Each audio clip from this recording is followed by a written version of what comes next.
14 uncomfortable signs that you are healing. There are many different types of trauma out there, and just about everyone will experience some form of it at some point. Some people deal with bad traumas in their youth, while others experience them later in life. These experiences can cause various types of psychological and physical damage, and this damage may take a long time to heal. The good news is that healing does happen eventually. It can take time and patience to get through, but there is indeed light at the end of this proverbial tunnel. We've gathered together some of the most common signs that you're healing from trauma. These will look different for everyone, of course, but these are good general markers to keep an eye out for along your healing journey. 1. You're not as interested in what other people think as you used to be.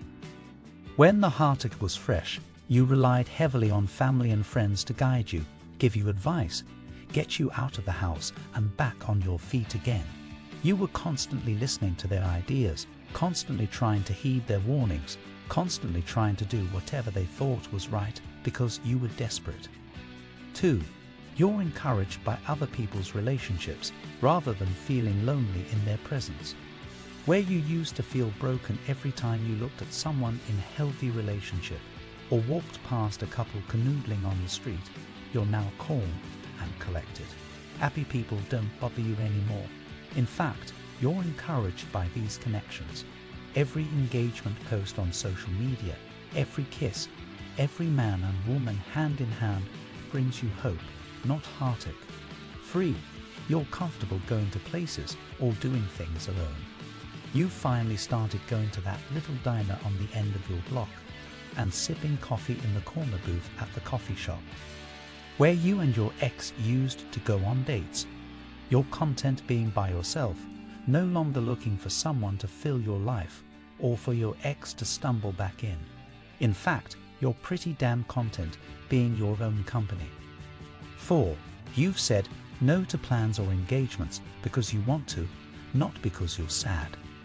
You're no longer dragging your booty out of the house just to try to pretend to be happy. You've finally gotten to the point where you don't feel empty and you don't need to attend social events to fill your schedule or to try to get over him/her. If you say no to an engagement, it's because you're fine, you're content, and you're simply not interested in going, not because you're heartbroken and want to curl up into a ball in your room. 5. You've created boundaries for yourself in terms of your future love life.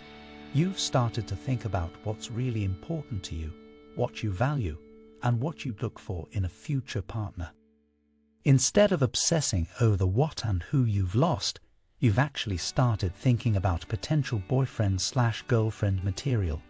And you've set boundaries for what you want, need, and deserve. 6. You've realized the steps you need to take from toxic people and have actively made some distance between yourself and them.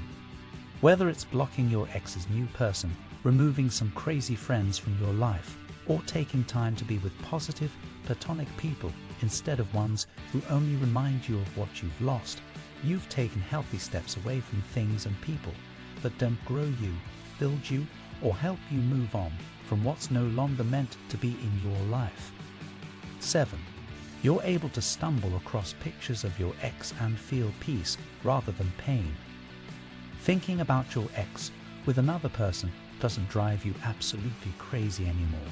Actually, when you happen across a photo of him/her with another person, you're strangely happy, because you know both of you are moving on. And this is okay. 8. You've accepted the fact that some things and people aren't meant to be. You've come to terms with your breakup, as much as you thought you never would. You don't have the urge to drunk text him/her. You don't feel the need to check on his/her social media every day.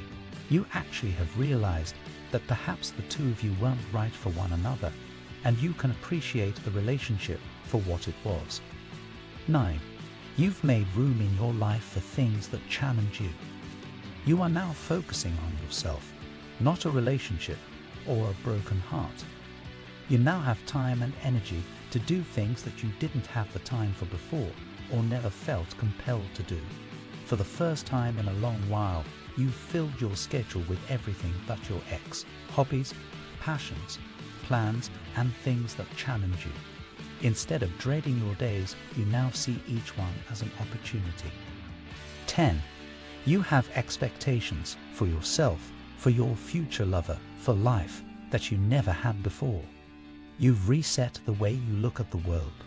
No longer are you going to settle, going to be miserable, going to let how someone treats you or the way they exit your life define who you are. Instead, you've created expectations for bettering yourself, for letting a new person in, for how you're going to live from this moment on.